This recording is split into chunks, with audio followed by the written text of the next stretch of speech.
저희 시작하겠습니다.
하나님 아버지, 오늘도 저희를 이 아침에 예배당에 계심을 감사드립니다. 주님께서 한 주가 주신 그 은혜와 하나님께 주신 그 사랑으로 인해 주님 이 자리에 나와 있습니다. 주님, 급한 저희 마음을 채워주시옵시고 다시 한번 말씀으로써 회복되고 다시 한번 주님 앞으로 나아가는 시간이 되게 하여 주시옵소서.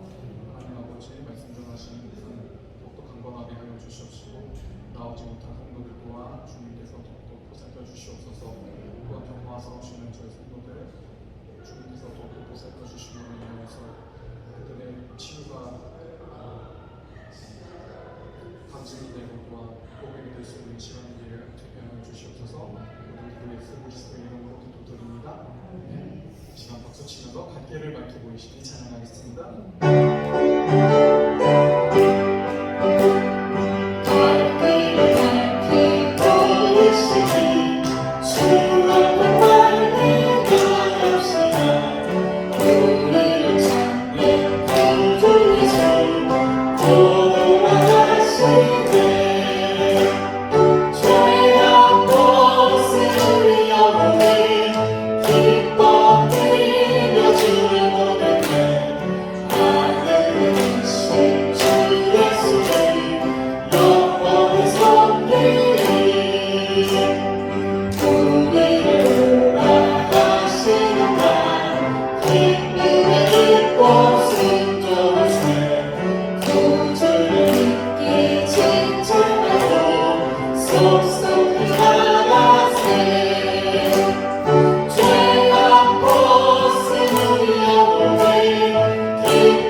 영원히 섬기리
네.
할렐루야. 하나님 말씀은 마가복음 14장 마가복음 14장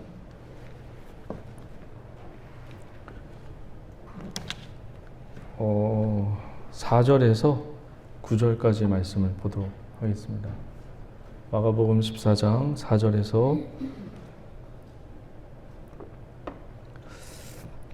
9절 말씀, 우리 다 찾으셨으면 우리 그 자리에 일어서서 4절에서 9절 이렇게 한 절 한 절씩 읽어보도록 하겠습니다.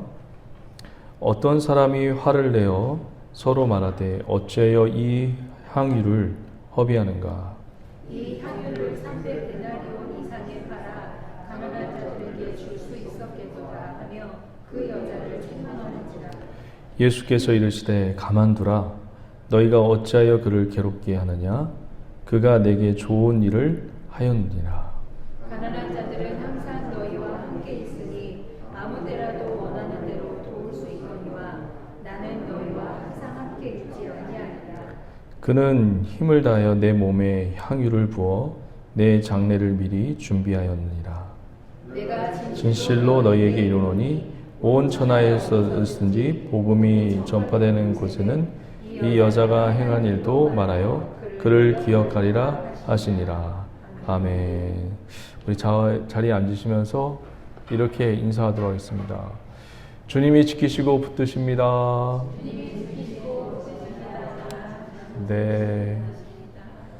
네, 주의 이름으로 사랑하고 축복합니다. 네, 우리가 저번 주에 이 향유 옥합을 예수님께 부어드린 이 한 여인, 이 여인에 대해서 말씀을 잠깐 배경 설명을 좀 했던 것 같아요. 근데 시간이 모자라서 다 하지 못했던 것 같습니다. 이 한 여인, 그러니까 마가복음에서는 한 여인으로 나와요. 무명으로 나와요. 근데 요한복음에서는 마리아라는 이름으로 나오지요. 이 여인이 황유옥합, 자기의 가장 귀한 것을 깨뜨려서 예수님께 드린, 머리에 부고 발에 붓는 그런 사건을 우리에게 보여주는 의도는 겉모습만 딱 보기에는 이렇게 가장 귀한 것으로 하나님께 드려서 헌신을 이야기하는 것처럼 보입니다. 그래서 저와 여러분들 주님 앞에 가장 귀한 것을 드려서 하나님 앞에 우리 헌신합시다 라는 그런 메시지로도 많이 사용되는 본문 말씀입니다. 그런데 여기에는 그 헌신의 메시지보다 더 깊은 의미가 담겨져 있습니다. 왜냐하면 예수님께서 이 여인에게 9절 한번 잠깐 보실래요? 9절? 헌신을 얘기하지 않았어요. 헌신을 얘기하지 않았고 복음을 얘기했거든요. 9절 다 같이 한번 읽어봅니다. 내가 진실로 너희에게 이르노니 온 천하에 어디선지 복음이 전파되는 곳에는 이 여자가 행한 일도 말하여 그를 기억하라 하시니라. 그러니까 헌신을 얘기하지 않았어요. 복음을 얘기했어요. 복음. 그러니까 이 여인의 지금 예수님께 한 그 모든 행동이 복음이라는 거죠. 그러니까 복음을 우리는 대부분 굿 뉴스, 좋은 소식으로 알고 있는데 정말 이 복음이 무엇인지 오늘 말씀을 들어가 보면서 한번 살펴보도록 하겠습니다. 우리가 저번 주에는 유월절과 무교절 이야기를 했죠. 유월절은 어린 양의 보혈의 피로 죽을 수밖에 없는 우리가 극적으로 살아나는 그런 모습을 퍼포먼스를 보여주는 그 절기를 우리가 살펴보았습니다. 그리고 나그네의 모습으로 뭔가 떠나야 돼요. 지금 우리가 이 땅에서 나그네의 모습으로 살다가 어느 순간인지 모르겠지만 하나님을 만났어요. 그러면 떠나야 돼요. 어디로 가야 되죠? 우리의 고향인 천성을 향해서 가는 것입니다. 우리는 이 땅이 나그네예요. 믿으십니까? 이 땅의 나그네의 삶을 우리가 여기가 고향이라면 영원히 살아야죠. 여기가 고향이 아니기 때문에 길게는 90, 100, 짧게는 60, 70을 사는 겁니다. 우리는 나그네의 모습으로 지금 어떤 이유인지 모르겠지만 어떤 외부적인 하나님의 거룩한 의가 나타나서 우리를 하나님을 믿게 했어요. 내 의지로나 내 실력으로 주님을 믿은 게 아니라 부모의 전도나 어떤 친지의 전도로 외부적인 힘에 의해서 우리가 하나님을 믿게 되었습니다. 그래서 우리는 그 믿은 후부터 어떻게 가야 되냐면 나그네라는 것을 이제 알게 됐어요. 그래서 이제 천성을 향해서 내 본 고향을 향해서 지금 가는 여정의 길에 있는 겁니다. 할렐루야. 우리는 지금 천성을 향해 가는 여정 속에 있어요. 이 여정 속에 고난이라는 것도 있고, 그리고 기쁨이라는 것도 있고, 그리고 아픔이라는 것도 찾아오는 겁니다. 이것을 잘 견뎌야지, 견디고 훈련해야지 하나님이 나를 순금과 같이 정결한 모습으로, 성결한 모습으로 만든 후에 우리를 하나님께서 부르시는 것입니다. 할렐루야. 자, 이제 3절 한번 볼까요? 우리 저번 주에 3절을 하지 않았는데, 이제 예수님께서 드디어 한 집에 이제 들어가시는데, 그 집이 어떤 집이냐면, 그냥 평범한 집이 아니라 병자의 집이에요. 병자의 집. 보세요. 이게 예수님의 역사예요. 내가 잘해서, 내가 기도를 많이 해서 예수님이 찾아간 게 아니에요. 예수님의 주도권을 가지고, 주권을 가지고 지금 어떻게 해요? 찾아가고 있다는 게, 이게 중요한 겁니다. 그래서 우리는 기도할 때 하나님께 늘 어떻게 이야기해야 됩니까? 하나님, 우리 잘난 것으로 하나님이 오시는 게 아니에요. 우리의 열심과 우리의 땀으로 오시는 게 아니에요. 하나님 나를 불쌍히 여겨주시고 자비를 베풀어 달라고 하는 그런 역사가 우리 가운데 있기를 주 이름으로 간절히 축원드립니다. 3절 보시길 바랍니다. 예수께서 베다니 나병 환자 시몬의 집에서 식사하실 때에 누구랑 식사하고 있어요? 나병 환자.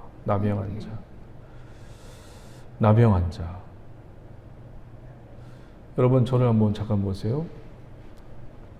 구약 성경을 보면 이 나병 환자와 같이 밥을 먹거나 같이 이야기를 하도록 되어 있습니까? 아니면 격리하도록 되어 있습니까? 격리하게 되어 있어요. 지금 이게 예수님이 율법을 어기고 있는 거예요? 지키고 있는 거예요? 어기고 있는 거예요. 우선은 나병 환자에 대해서 우리 잠깐 한번 알고 넘어가 봅시다. 사람이 지금 나병이 걸렸어요. 피부병에 걸렸어요. 그러면 구약시대 때 누구에게 찾아오죠? 의사에게 찾아옵니까? 제사장에게 찾아옵니까? 제사장에게 찾아와요. 왜 제사장에게 찾아오죠? 병이 걸렸으면 당장 어디를 가야 돼요? 의사에게 가야 되잖아요. 근데 왜 제사장에게 왜 먼저 보이라고 했을까요? 이게 중요해요. 왜 제사장에게 먼저 보이라고 했냐면 나병이 갖고 있는 특징 때문에 그렇습니다. 나병은 어떤 병이죠? 자기 살이 지금 썩어 문드러가져도 무엇을 느끼지 못하죠? 코가 떨어져 나가고 피가 질질질 흐르는데도 무엇을 느끼지 못하죠? 고통을 느끼지 못해요. 그리고 나병은 내가 의식하지 못할 정도로 몸에 어떻게 되죠? 몸에 퍼져요. 나도 모르게 갑자기 다 퍼지고 있어요. 이게 뭐가 같냐면 죄의 특성과 같습니다. 여러분들이 죄를 범하고 죄악 가운데 있으면 나는 용엄하고 염엄해서 나는 내가 죄진 걸 알아. 이런 사람이 있을까요? 없을까요? 없어요. 나는 능력이 충만하고 출중해서 나는 내 죄가 뭔지 없어요. 그런 사람은 하나도 없습니다. 죄를 지적하면 오히려 화를 내요. 내가 죄인이 아닌데 그 죄를 마치 죄인처럼 만들어서 이게 사람이지 자기 죄를 자기가 몰라요. 다 의롭고 선하고 다 잘난 줄 알아요. 이게 저와 여러분들의 수준입니다. 이게 영적인 실력이고요. 이 나병이 갖는 특징이 바로 죄의 특징이 죽어가는데도 몰라요. 죽어가는데도 내가 잘하고 있는지를 착각하고 있어요. 가장 무서운 질병이 바로 이게 아닌가 싶어요.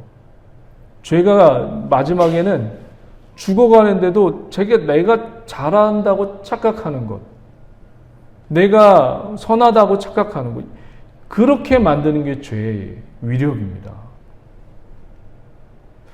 대표적인 사람이 나병 환자가 구약 성경에 두 분 계시죠. 나아만 장군과 또 누구죠? 모세의 누이인 미리암이 있어요. 두 명이 좀 대표적인 나병 환자의 특징입니다. 나아만 장군은 제가 예전에 열왕기상 강의할 때 조금 언급했어요. 이거는 여러분들이 한번 유튜브를 한번 찾아보시면 한번 좋을 것 같고요. 미리암에 대해서 한번 말씀을 한번 드려볼게요. 미리암. 모세가 구스 여인과 결혼합니다. 구스 여인은 얼굴이 좀 까마잡잡한 여인이죠. 이걸 통해서 미리암이 민수기 12장에 보면 미리암에 공격할 여지를 주죠. 이방 여인과 왜 결혼을 하느냐. 그런데 참 희한한 거는 왜 희한하냐면 지금 이스라엘 민족이 여러분 홍해를 건너고 나서 모세도 홍해를 건너니까 막 노래가 막 나오는 거예요. 모세의 노래가 있어요. 그리고 홍해를 건너고 나서 또 미리암도 노래를 지어요. 여러분이 그 유명한 미리암의 노래가 여러분 다 아실 것입니다. 말과 그 탄자를 바다에 던지셨네. 이게 미리암의 노래예요. 출애굽기에 나오는. 홍해를 건너고 나서 노래를 지었던 이 사람들이에요. 근데 모세가 홍해를 건너고 나서 어떤 여인과 결혼을 합니다. 구스 여인이죠. 구스라는 말은 까무잡잡하다는 뜻이 있어요. 그러니까 얼굴이 까만 여인과 이제 결혼을 한 것 같습니다. 근데 미리암이 공격의 빌미를 주었죠. 이게 뭐냐면 이방 여인이에요. 이방 여인. 왜 이방 여인과 결혼하냐? 근데 말이 안 되는 게 출애굽기 12장에 보시면 이스라엘 민족을 어떤 족속이라고 표현하는지 아세요? 출애굽기 12장 한번 잠깐 보실래요? 출애굽기 12장에 보시면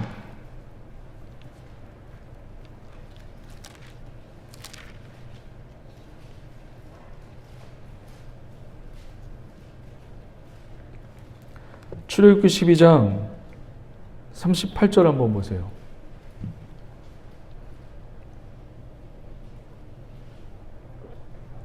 애굽에서 건너온 이 출애굽의 이 이스라엘 민족을 뭘로 성경은 표현했냐면 잡족으로 표현했습니다. 잡족. 그러니까 순수 혈통이 아니에요. 38절 다 같이 한번 읽어봅니다. 수많은 잡족과 양과 소와 심이 많은 가축이 그들과 함께 하였으며, 이 잡족을 하나님이 다 받아주신 거예요. 그래서 이방 여인을 통해서 미리암이 모세를 대적했거든요. 그래서 미리암에게 무엇이 발병이 되죠? 문둥병, 나병이 이제 발병이 돼요. 근데 그 모습을 보고 같이 옆에 있던 모세의 형 아론이 깜짝 놀라서 머리를 조아립니다. 둘이 같이 공격을 했단 말이에요. 근데 미리암만 나병이 걸리고 아론은 또 멀쩡해요. 이건 무엇을 보여주는 메시지일까요? 둘 다 같이 공격을 했단 말이에요. 모세에 대해서. 많은 분들이 이거를 모세의 리더십, 그러니까 모세의 리더십에게 대항을 했기 때문에 이런 하나님의 형벌이 있을 것이라고 생각을 하는데, 그거보다 더 한 차원 높은 의미가 담겨져 있습니다.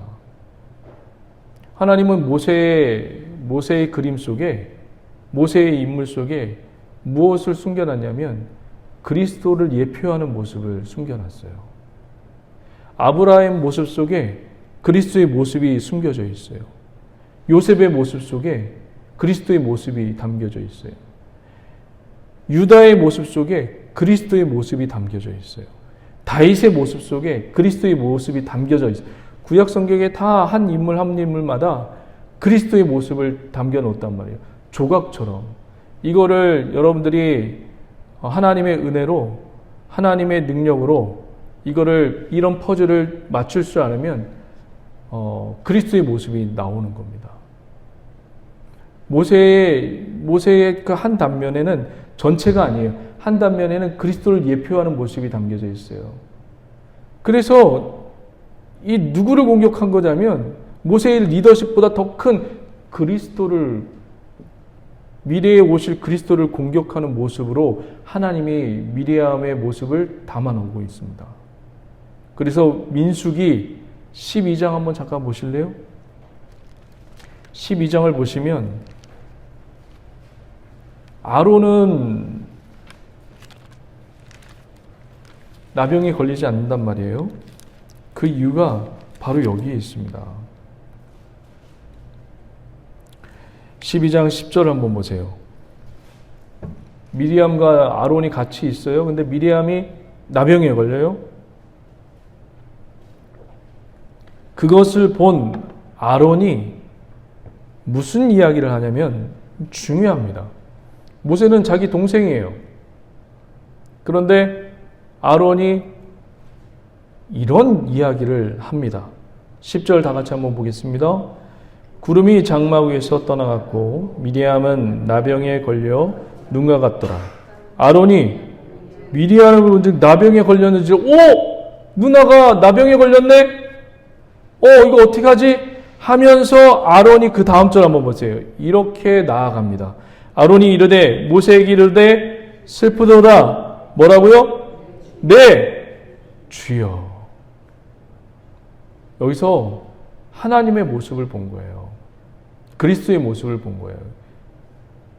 단순히 리더십에 건드리는 게 문제가 아니라 모세의 모습 속에 그리스도의 예표되는 모습이 있었기 때문에 하나님이 이 미리암을 꾸중하고 혼내는 것입니다. 할렐루야. 우리 한번 마가복음 다시 한번 가볼까요? 마가복음.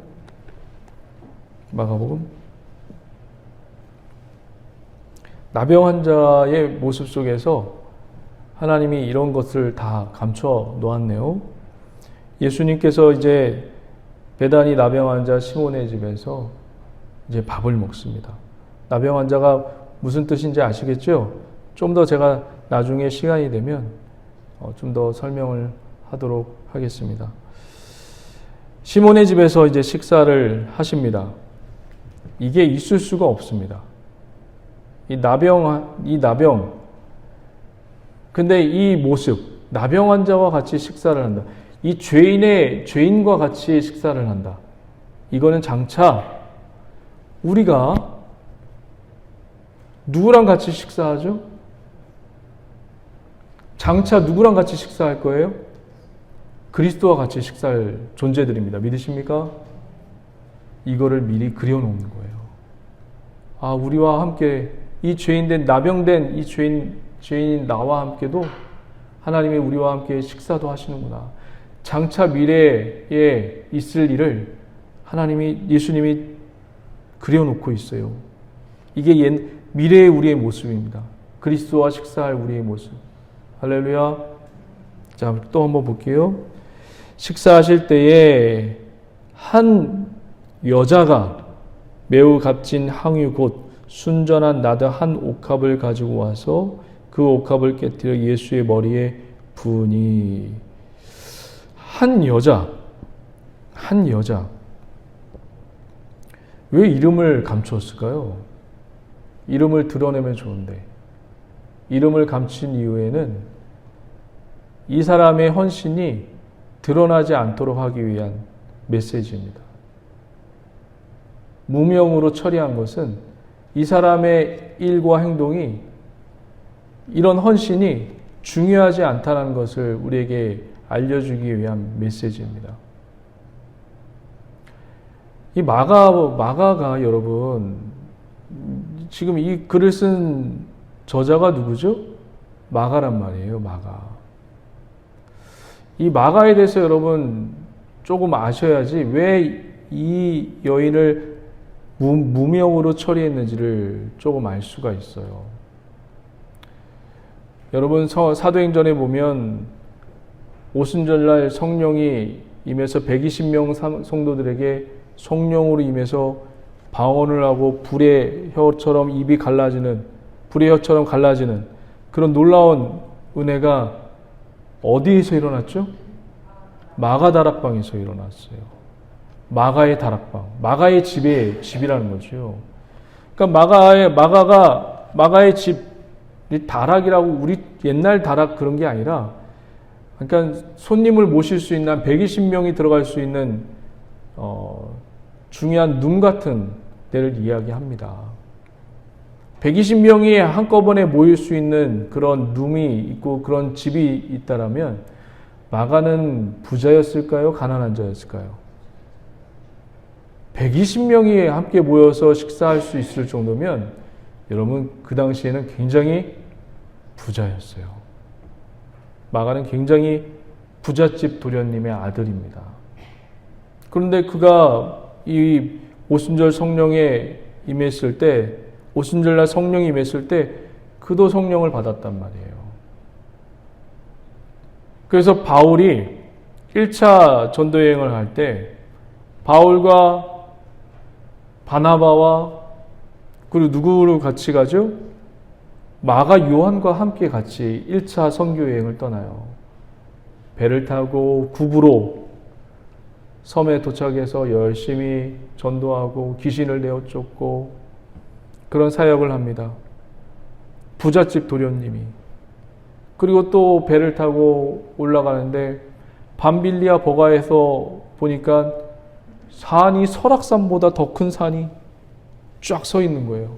이제 그 산을 넘어가서 이고니온도 가고 이제 또 복음을 전하러 가야 되는데 그 산을 보니까 엄두가 안 나는 거예요. 그 산을 넘어갈 생각을 하니까 지금까지 이렇게 힘들게 해왔는데 또 저 산을 넘어서 바울과 바나바를 수종들려고 하니까 너무 힘든 겁니다. 그는 부잣집 도련님으로 자랐어요. 그렇게 자라왔어요. 종이 물 떠다 주고 종이 밥 차려주고 힘든 걸 모른 채 살아왔던 사람이 마가입니다. 근데 갑자기 성령 받아서 그런 마음이 뜨거운 열정만 가지고 바울과 바나바를 따라 나선 거죠. 열정이 너무 앞섰어요. 마음만 너무 앞섰어요. 실제적으로 그런 행동을 하고 삶을 살려다 보니까 너무 힘든 겁니다. 부잣집 도련님으로 살아왔으니 오죽하겠어요. 그래서 도중에 떠나버려요. 밤빌리아 버가에서 떠나버립니다. 다시 예루살렘으로 돌아가 버려요. 그러나 바울과 바나바는 그래도 하나님이 주신 성령의 음성을 쫓아서 1차 선교 여행을 잘 마치고 다시 돌아와요. 이제 문제는 이제 2차 선교 여행 때 이제 생긴 겁니다. 바울은 성격이 그때는 젊어서 대쪽 같았어요. 한 번 하고 하다가 도중에 싫다고 떠나간 마가를 2차 선교 여행 때는 데려가지 말자. 아유, 그 자식 싸가지도 없고 끈기도 없고 인내도 없어서 걔는 나 데리고 가지 않을래 하고 바나바하고 실랑이를 벌입니다. 바나바는 마가의 생질이에요. 삼촌이란 말이죠. 어떻게든 이 아이가 그래 부잣집 도련님으로 자랐으니까 그렇겠죠. 좀 우리가 이해하고 이 마가를 다시 데려갑시다. 아우, 전 싫어요. 그런 자식이라면 싫어요. 한 번 떠나면 그 두 번 또 못 떠나겠습니까? 아우, 그런 사람 너무 싫어요. 근데 이게 성경에서 기록이 되어 있어요. 이 내용이. 바울과 바나바가 싸운 것이 그게 뭔 자랑이라고 싸운 것을 성경에다 기록해 사도행전에다 기록해 놨어요. 그 싸움이 큰 싸움이었습니다. 엄청 큰 싸움이었어요. 그래서 이것 때문에 바울과 바나바가 어떻게 되죠? 헤어져요. 바울은 신라를 택해서 2차 여행을 가고 바나바는 누구를 데리고 와서 이제 꾸역꾸역 또 선교 여행을 갑니다. 자, 이제 제가 이제 한번 질문을 한번 던져볼게요. 바울과 마가 화해했을까요? 화해하지 않았을까요? 바울도 젊었을 때 여러분 스데마를 죽인 사람이 바울입니다. 이렇게 강했던 사람이에요. 대쪽 같은 사람이에요. 그리고 성격도 급했어요. 아니면 아닌 거예요. 바울의 성격은 그래요. 한 번 아니면 아닌 거예요. 이 바울과 마가가 화해했을까요? 화해하지 않았을까요? 하나님은요, 참 너무나도 대단해요. 시간이 흘러, 세월이 흘러, 바울을 여러 번 배에서 파선하게 하고, 사람들에게 매질도 당하고, 죽을 고비를 넘겨서 하나님이 바울을 모세와 같이 온유한 사람으로 만듭니다. 또 이 마가를 이 마가를 누구에게 하나님이 이 마가를 누구에게 붙여줬을 것 같아요? 마가는 배신해서 떠난 거예요. 자기 싫다고 힘들다고.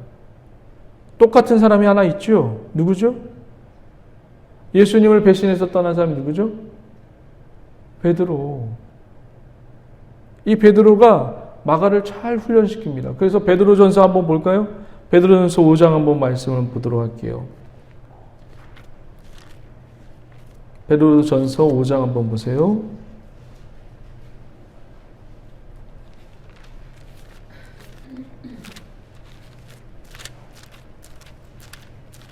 베드로전서 5장 13절에 보시면 이 베드로가 마가를 아들이라고 불러요. 아들. 내 아들. 다 같이 한번 읽어볼까요? 13절. 택하심을 함께 받은 바벨론에 있는 교회가 너희에게 문안하고 내 아들 뭐라고? 마가도 그리하리니라. 내 아들이라고 변해요. 베드로가 예수님을 떠났던 적이 있죠. 배반했던 적이 있죠. 그때 예수님이 찾아오셔서 기회를 주시죠. 그리고 밥은 먹었니? 내가 차려놓은 조반을 같이 먹자 하고서 그 밥을 먹는데 그 밥이 넘어가겠습니까? 엉엉 울면서 밥을 먹었겠죠. 베드로도. 이런 것을 안 베드로가 한 번 상처를 입은 이 베드로도 마가가 그랬다는 소식을 듣고 잘 데리고 와서 훈련시키고 사람을 만들어내요. 베드로의 사람이 아니라 하나님의 사람으로 만들어냅니다. 시간이 걸리지만 그렇게 만들어냈어요. 그리고 디모데후서 한번 볼까요? 디모데후서는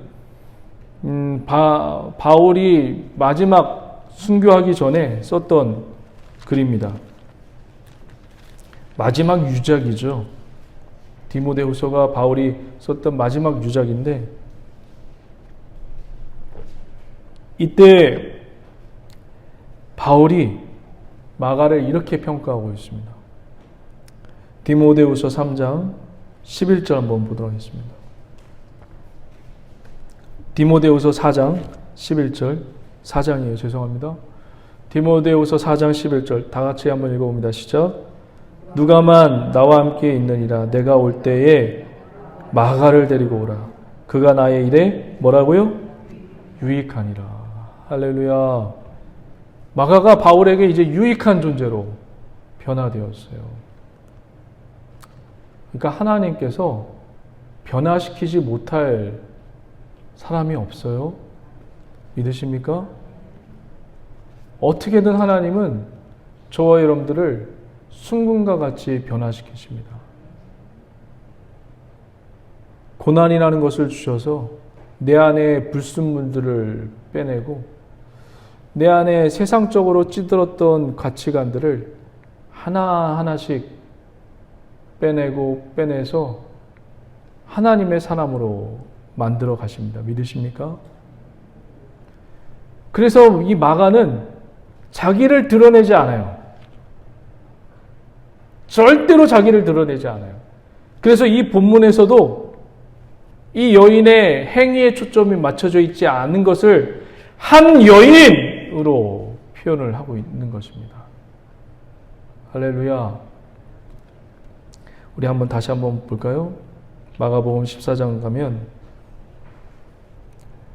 마가의 이 경험 때문에 예수님 앞에 드러날 게 없어요.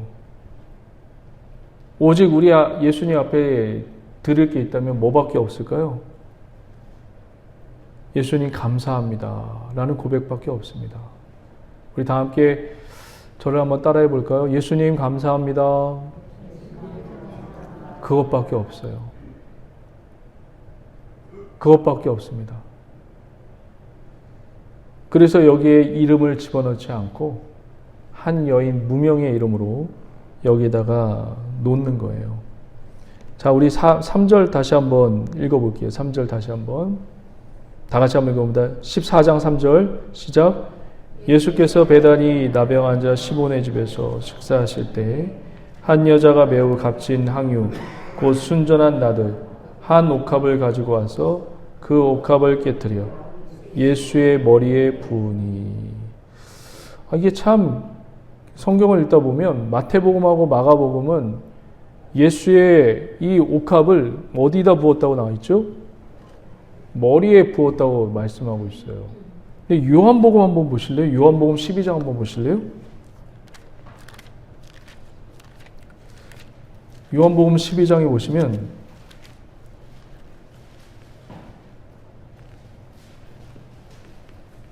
(3절) 한번 보실래요?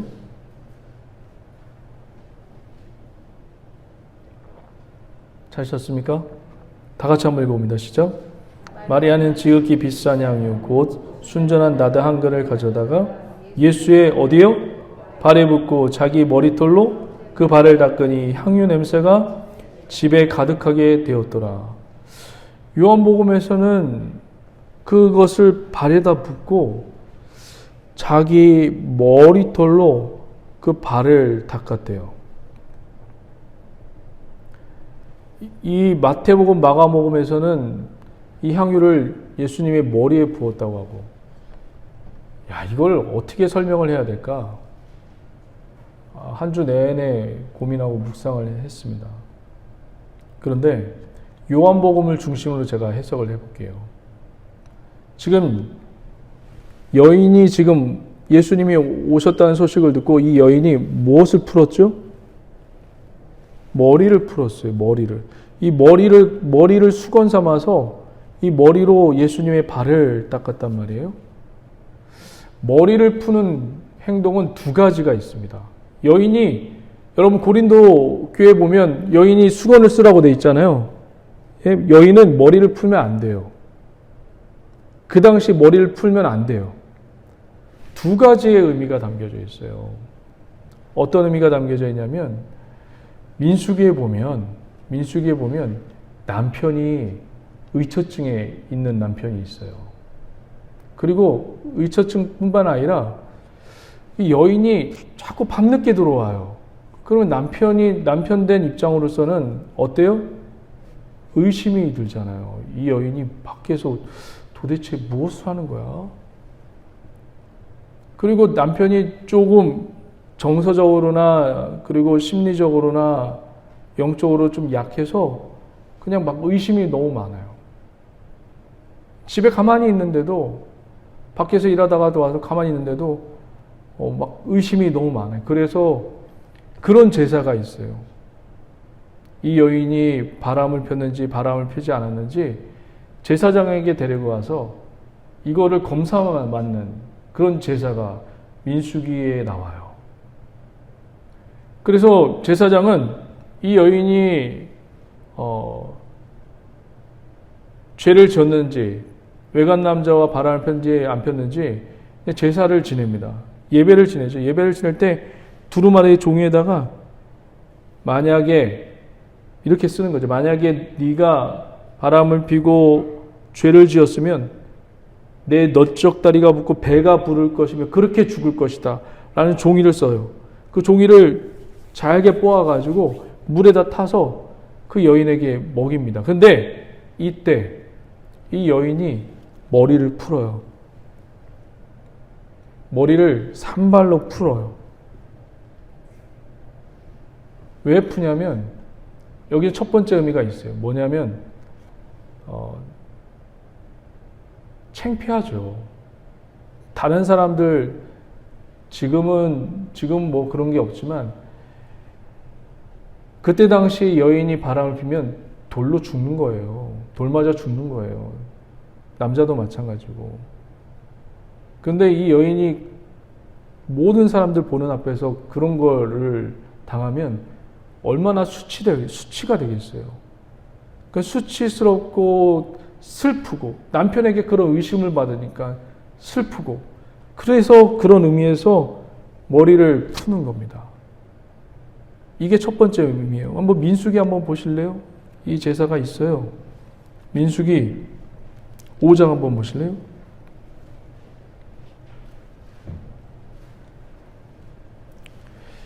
민수기 5장 별의별 제사가 다 있어요. 그렇죠? 성경에. 그러니까 이런 것들이 그 당시 이스라엘 민족에게도 있었다는 겁니다. 과거에도. 이런 복잡 미묘한 관계와 이런 악한 숨겨진 죄들이 그 당시에도 있었다는 얘기예요. 이게 11절부터인데 너무 기니까 16절부터 읽어보도록 하겠습니다. 16절부터 다 같이 한번 읽어봅니다. 시작.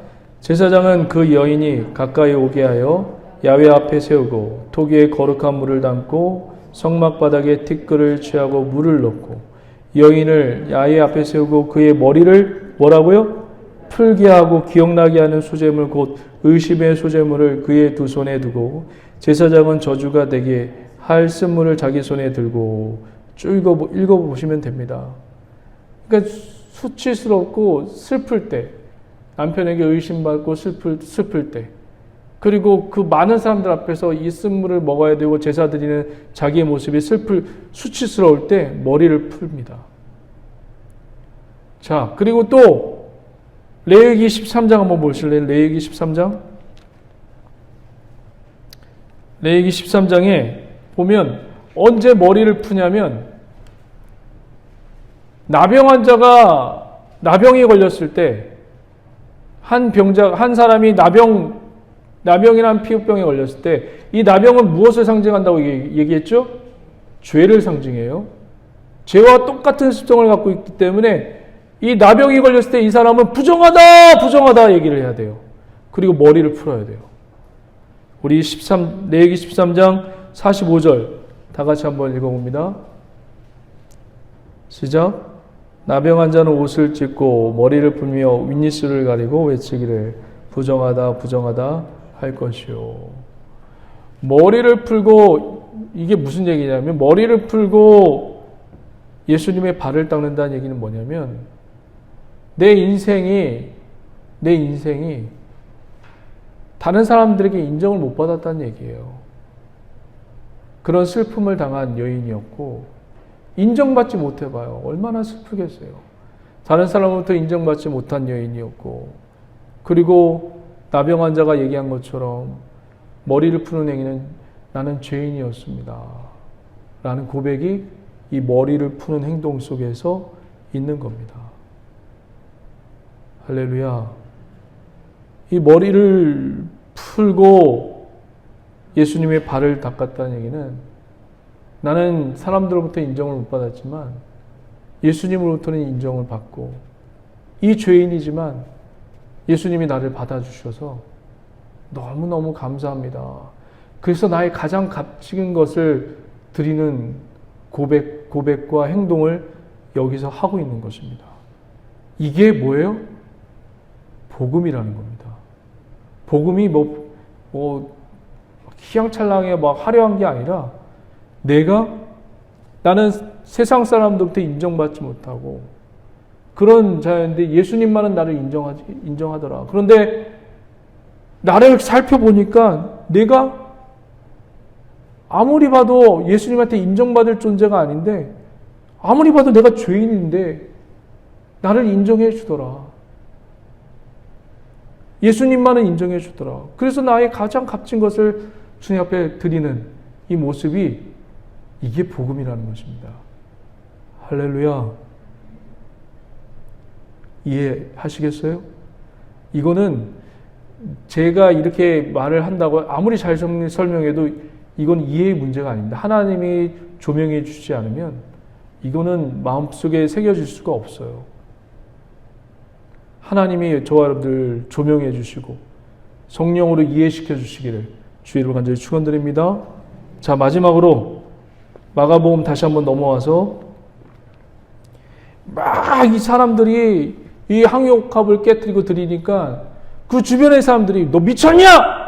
이거 갖고 가난한 사람에게 나눠주지. 이거 아깝게 예수님에게 부어? 막 나무랍니다. 사람들의 반응은 그를 혼냅니다. 그를 저주하고 책망합니다. 한번 볼게요. 14장 4절. 어떤 사람들이 화를 내어 서로 말하되 어찌하여 이 향유를 허비하는가? 어떤 사람이 뭘 냈어요? 화를 냈어요. 제정신이야? 아깝게? 그래서 이 사람들이 내놓은 정답이 뭐냐면 가난한 자에게 나눠주라는 겁니다. 이 향유를 300데나리온 이상에게 팔아 가난한 자들에게 줄 수 있었겠다도 하며 그 여자를 책망하는지라. 가난한 자, 나쁜 게 아니죠. 틀린 말은 아니에요. 그런데 예수님의 평가가 더 중요하죠. 예수님은 뭐라고 얘기하는지 한번 보도록 하겠습니다. 6절 다 같이 한번 읽어봅니다. 시작. 예수께서 이르시되 가만두라. 너희가 어찌하여 그를 괴롭게 하느냐. 그가 내게 뭐라고요? 좋은 일을 했다고 평가하고 있습니다. 예수님이 이 행위를 옳은 일이라고 했어요? 아니면 좋은 일이라고 했어요? 왜 옳은 일은 아니죠? 많은 분들이 교회에서 옳고 좋은 걸, 옳고 나쁜 거를 찾으려고 해요. 이거는 옳아. 이거는 그러. 이건 우리의 판단 기준이에요. 근데 예수님은 여기서 좋은 일이라고 얘기를 했어요. 좋은 일. 좋은 일. 이 좋은 일이 뭐죠? 우리가 끝에서 계속 읽어보면 예수님이 향후 뭐가 되신대요? 장사를 지내신대요. 그러면 좋은 일은 장사 지낸 거와 연관이 되어 있는 거예요. 맞죠? 8절 한번 보세요. 그는 힘을 다하여 내 몸에 향유를 부어 내 장례를 미리 준비하였느니라. 내 장사를 미리 준비한 거예요. 그럼 좋은 일이 뭐죠? 좋은 일은 십자가와 함께 동참하는 일이 좋은 일입니다. 믿으십니까? 십자가와 함께 동참하고 동행하는 일이 가장 우리에게 좋은 일입니다. 믿으십니까? 그래서 많은 사람들이 좋은 일이 일어납니다. 교회에서 이렇게 쓰잖아요. 좋은 일이 일어납니다. 알고 쓰는지 모르고 쓰는지 모르겠어요. 좋은 일이 일어납니다. 여러분이 생각하는 부자가 되고 집을 얻고 그런 좋은 의미가 아니에요. 성경에서 얘기하는 좋은 일은 십자가와 동행하고 동참하라는 얘기입니다. 그게 가장 좋은 일이라는 얘기입니다. 할렐루야. 오늘 향유 옥합을 드리는 사건을 통해서 저와 여러분들이 삶의 변화가 있고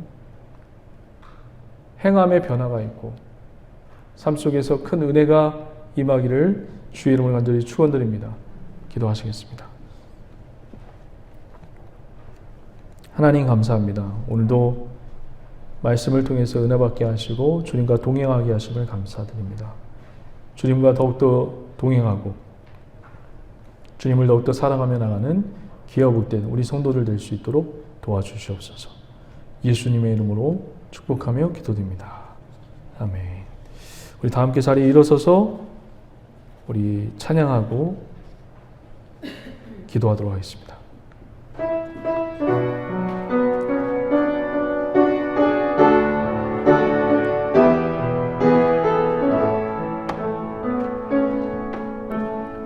주발 앞에 무릎 꿇고 그 사랑에 맡기네. 어떤 말도 그 어떤 소리도 그발 앞에서 잠잠해지네.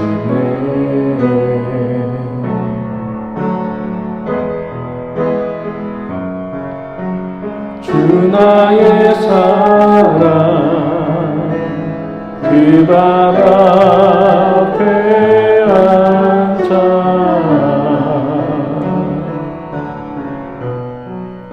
내 모든 기도는 사랑의 노래가 되네.